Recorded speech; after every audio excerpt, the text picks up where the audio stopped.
Olá! Hoje nós vamos para a aula 3 do curso Antropologia da Mulher, na visão de Edith Stein. E a aula 3 se chama Antropologia Dual, o Feminino e o Masculino. Então vou apresentar para vocês o esquema, como toda aula, primeiro eu apresento os pontos que nós vamos falar. Então, primeiro vou falar a diferença entre essência e natureza, retomando os pontos apresentados na aula 2. Depois eu vou falar da vocação, o que é vocação e qual é a vocação da natureza humana de modo geral, a vocação específica do homem e da mulher a partir do relato bíblico, como apresenta Edith Stein. Depois eu vou falar da diferença entre o masculino e o feminino, os traços essenciais de cada um, que a gente já começou a falar um pouquinho na aula passada, e vamos falar como uma atitude da alma feminina e da alma masculina diante do mundo, uma postura, uma atitude, uma tendência natural. Depois, o item D é reciprocidade e integração. Reciprocidade como o modelo de relação entre o homem e a mulher, como um modelo de ajuda mútua, de reciprocidade, e a integração é como o nosso desenvolvimento, como o nosso processo de formação individual, ele passa pela integração entre os elementos masculinos e femininos dentro de nós. Então, começando pela essência e natureza, nós vamos retomar que na aula passada nós falamos da constituição da pessoa humana. Vocês lembram que falamos das dimensões do corpo, da psique e do espírito. Depois, dentro dessa constituição, Edith Stein fala da espécie humana e essa espécie que é articulada em masculino e feminino. Então, a espécie masculina e feminina, que ainda aqui nós estamos falando no nível das essências, no nível de uma visão ideal, de uma visão arquetípica. E aí é importante distinguir, então, na natureza. Essa essência, ela se concretiza de forma singular na natureza de cada pessoa. E é importante a gente saber que ela é uma visão ideal, essa característica essencial é uma visão ideal e que nunca se concretiza de modo pleno, ou seja, nós nunca vamos chegar a concretizar esse ideal de modo pleno, faz parte do nosso processo de formação, o caminho em direção a essa plenitude, mas que nunca se completa na natureza humana, né, aqui na Terra.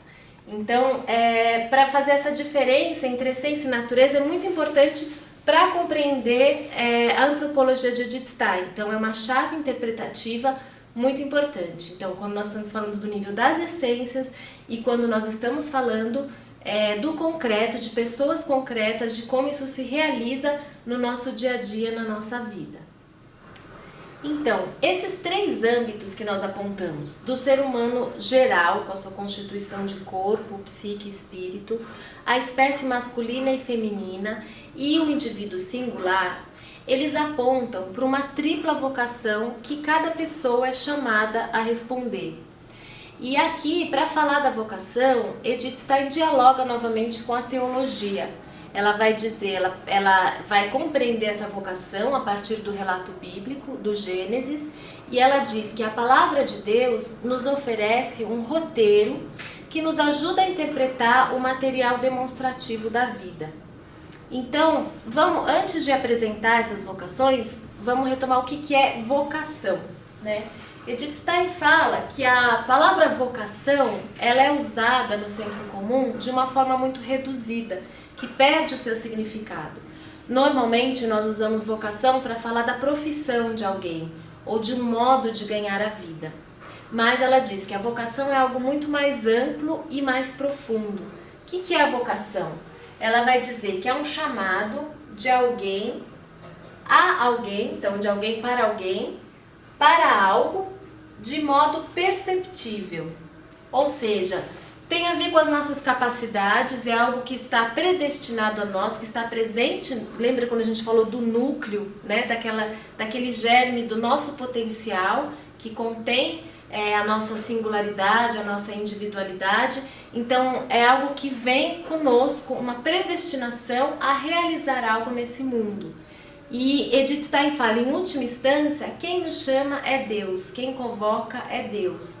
Então, a vocação é um chamado individual que Deus faz para cada um e que já está presente na nossa natureza de acordo com as nossas capacidades, de acordo com a nossa singularidade. Cada um é chamado a algo único, a dar uma contribuição única no mundo. Mas essa vocação, ela se realiza em cada singularidade e ela faz parte também de uma vocação mais ampla, que todo ser humano é chamado, que é a vocação da natureza humana geral. Depois ela vai falar da vocação do homem e da mulher e de como isso se concretiza na vocação de cada pessoa única. Então, para falar da vocação comum, ela pega a passagem do livro do Gênesis 1, 26 a 29. Eu não vou ler agora, mas eu sugiro que vocês peguem e leiam com calma depois que vocês assistirem a aula, ou se quiserem fazer uma pausa, lê o texto e retoma o vídeo. Então, ela vai falar que existe uma vocação comum à espécie humana, né? Quando o homem é criado, Deus apresenta essas 3 tarefas ao homem: ser imagem de Deus, ter descendência e dominar a terra. Essa, então, é a vocação apresentada na ordem original, né? No paraíso, no momento da criação. No segundo momento, depois da queda, ela vai perceber que as consequências do pecado foram diferentes para o homem e para a mulher. E aqui ela vai então perceber que essa tripla vocação ela tem pesos diferentes no homem e na mulher. Para o homem, né, a consequência do pecado foi a luta pelo pão, né, o suor pelo trabalho. Então, a luta pelo pão. E na mulher, a consequência foi as dores de parto. Então, o que ela fala? Essa tripla vocação, ela tem um peso diferente, ou seja, no homem, o peso maior é sobre o domínio da terra, porque a consequência foi a luta, né, pelo trabalho da terra. E na mulher, é o ter descendência, né, porque a consequência foi as dores de parto. Então, essa tripla vocação, no momento da queda, ela passa a ser específica e ter pesos diferentes no masculino e no feminino. E ainda no momento da redenção, quando ela, também pela passagem do Gênesis, né, ela distingue a vocação do homem e da mulher. A diferença no paraíso, o masculino e o feminino, o homem e a mulher, se apresentam como um casal, né, Adão e Eva.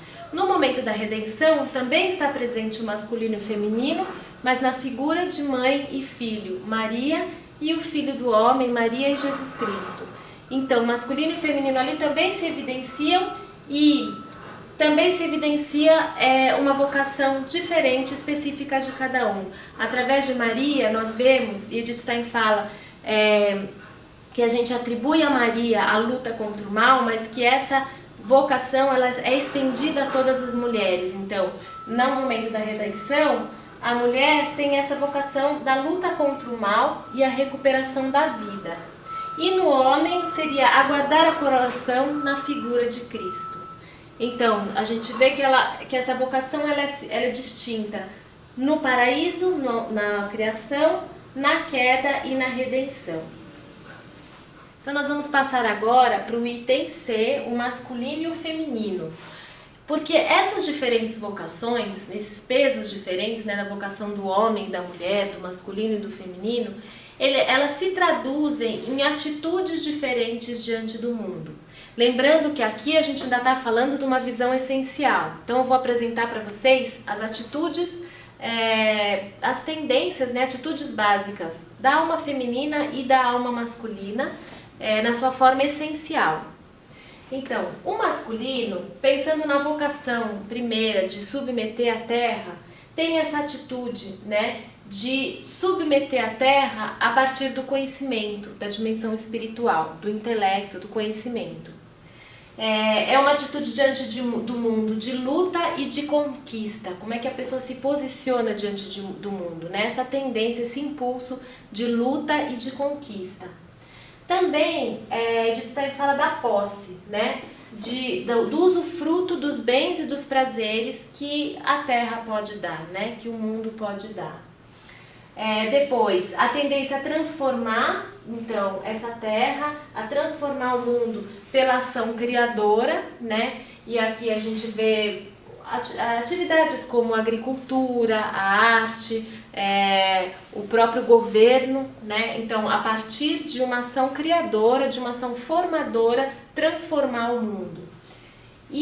Mas ela fala que essas 3 atitudes, então o conhecimento, o usufruto dos bens pela posse e a ação formadora, é muito difícil realizar isso de um modo pleno.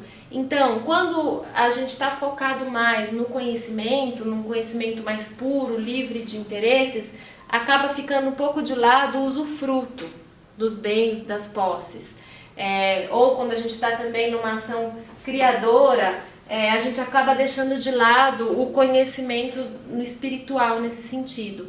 Então, a gente não consegue abarcar esse todo. Isso faz com que essa atitude diante do mundo acabe se direcionando em uma única direção, né? Em uma atividade específica.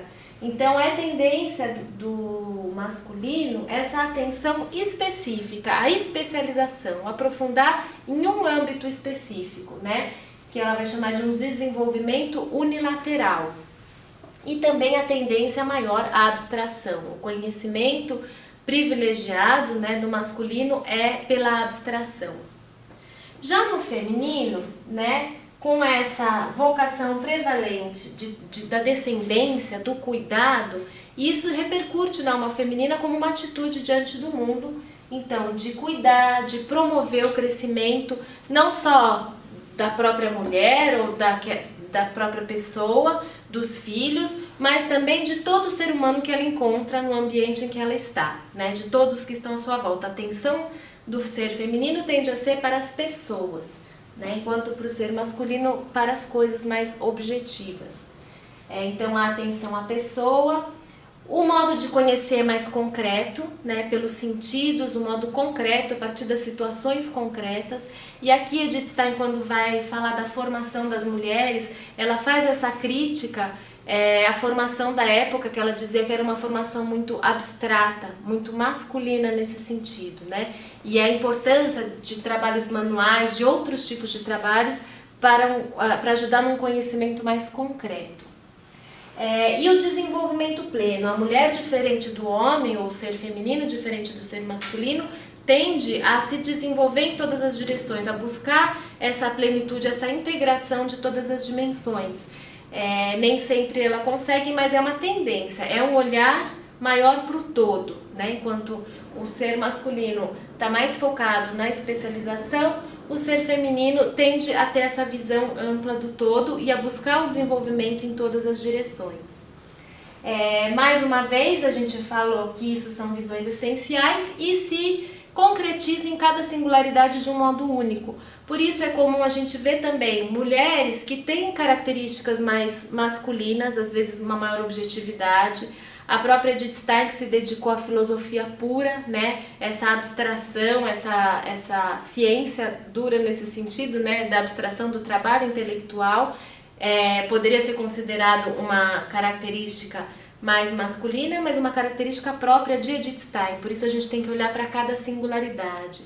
E da mesma forma existem homens, né, que a gente percebe essa atitude mais maternal, cuidadora, acolhedora. Então não são características exclusivas do homem e da mulher, mas são características masculinas e femininas, né? E Edith Stein também vai falar que essas características, elas não têm um valor em si, né? Elas são como um material bruto e que a pessoa precisa ser lapidada para que ela se transforme em um valor. Se a pessoa não for formada, essas tendências também elas acabam se degenerando. Ela fala que vira uma forma de esclerose. Em vez de se tirar um valor desse material bruto, a gente acaba prejudicando, tirando uma postura negativa. E o exemplo que ela vai dar, nos homens, ela fala que esse usufruto dos bens e prazeres, o homem pode não levar em conta as leis próprias da natureza, né? Então, violentando, né? Usufruindo de uma maneira desenfreada a partir do seu próprio desejo, sem considerar, sem o cuidado próprio com as leis de cada coisa, com as leis da natureza. Na mulher, ela também vai falar que por exemplo, a tendência ao desenvolvimento pleno ou a atenção a tudo pode se caracterizar como uma superficialidade, uma dispersão, né, em querer saber de tudo, mas não se aprofundar em nada, ou ainda num desejo excessivo de ser reconhecida, né, pelo valor da pessoa, mas como uma crítica, daí pode ser recebida como atinge muito pessoalmente a mulher, né? E ela acaba se ressentindo pela crítica, então não conseguir receber a crítica. Também em relação não só a ela, mas em relação ao filho, aos maridos, que tem que ser sempre os mais bonitos, os mais inteligentes. Então essa crítica muitas vezes é mal recebida, uma crítica em relação aos seus, né? Também isso pode se degenerar na bisbilhotice, na fofoca, esse interesse pela pessoa, mas não interesse genuíno de ajudar a desenvolvê-la no seu modo pleno, mas um interesse no sentido de uma manipulação ou no sentido do controle, de querer saber de tudo, mas não para ajudar a crescer e ficar simplesmente na fofoca, nessa superficialidade. Então, são características essenciais, um material bruto, que é preciso de um trabalho de formação para ajudar a desenvolver. Então, essas distorções das características do masculino e do feminino, elas acontecem por causa da natureza caída, quer dizer, elas fazem parte da nossa natureza caída e é uma luta a gente conseguir se aperfeiçoar e tirar um valor a partir disso.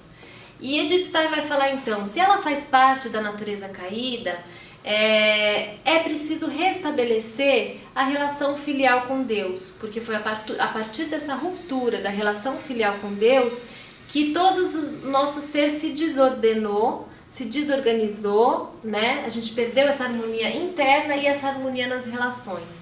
Então ela vai voltar à raiz e dizer, para a restauração da nossa natureza é preciso restabelecer a relação filial com Deus. E isso é no nosso caminho de santidade pessoal, essa busca de se entregar. Ela fala, quem se entrega nas mãos de Deus é por ele restaurado, né? É o único caminho seguro, ela fala, da formação, é se colocar nas mãos de Deus. E o caminho de santidade, ele não acontece isolado, ninguém se santifica sozinho, assim como ninguém se forma sozinho. Nós nascemos e crescemos em comunidade. E assim também, por isso, Deus nos deu, né, um semelhante, uma semelhante, para nos ajudar nesse caminho de salvação. Em Gênesis, aqui Gênesis 2, 18 e 20, retomando a criação, Deus fala, não é bom que o homem esteja só. Então, se o homem é chamado a ser imagem e semelhança de Deus, se Deus é uma comunidade de amor, é um Deus trino, então, para que a gente possa refletir essa imagem de Deus, nós também precisamos viver nessa comunidade de amor. E aí a gente volta então para a relação original do homem e da mulher, que é uma relação de reciprocidade. Muitas vezes a gente tem uma visão errada e usa expressões no senso comum, como por exemplo, encontrei minha cara metade, né? Como se o homem e a mulher, cada um fosse uma parte e a gente precisasse juntar para ter uma pessoa inteira autônoma. Mas na verdade não é isso, não é uma reciprocidade, quer dizer uma ajuda mútua para que cada um se forme plenamente, integralmente, de modo autônomo. Quer dizer, a gente se forma em comunidade, se forma na relação, mas cada um desenvolve em si, se desenvolve de modo pleno, né? Então não é a minha cara metade, mas é alguém que vai, nessa comunidade de amor, me ajudar a me desenvolver de modo pleno. Não é completamento, né? É reciprocidade, a palavra que Edith Stein usa, que é no sentido de ajuda mútua, né? Uma ajuda na formação pessoal e uma ajuda no caminho de santidade, né? E é interessante que quanto mais a gente caminha em direção à santidade, ela fala, quanto mais a gente se aproxima e passa a se assemelhar a Cristo, que é o modelo de humanidade, mais a gente integra o masculino e o feminino dentro de nós. E nesse sentido ela vai falar dos santos, ela fala como a gente pode perceber pela vida dos santos, os santos homens, como eles refletem uma maternidade, né, uma atitude de maternidade com as almas que lhe são confiadas, uma docilidade, uma suavidade. Então, quanto mais a pessoa se santifica, mais ela vai integrando, mais ela vai transparecendo essas características, né? E na mulher também, como ela fala na vida das santas, como a determinação, a coragem, vai sendo integrado na vida da pessoa. A gente pode pensar na própria Edith Stein ou em Santa Teresa d'Ávila, por exemplo, né? Que falam a espanhola forte. Então, como as características do masculino e do feminino vão sendo integrados de modo que a gente se assemelhe mais a Cristo, que é o modelo da humanidade completa, onde as qualidades do masculino e do feminino estão desenvolvidas de forma plena, né?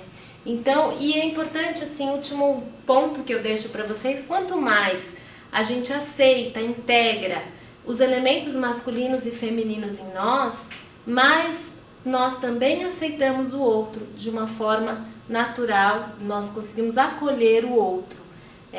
E aí o homem e a mulher, a gente vai restabelecendo também essa relação entre o homem e a mulher e ajudando a transformar a sociedade no sentido desse olhar de ameaça, de subordinação, de dominação.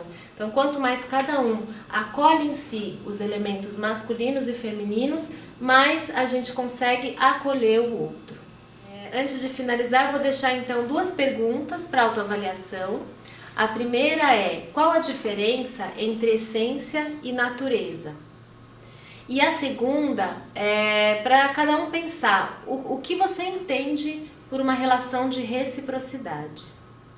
Vou deixar então essas 2 perguntas, vocês não precisam de novo responder para mim, se quiserem podem postar no comentário, mas é principalmente para uma autoavaliação.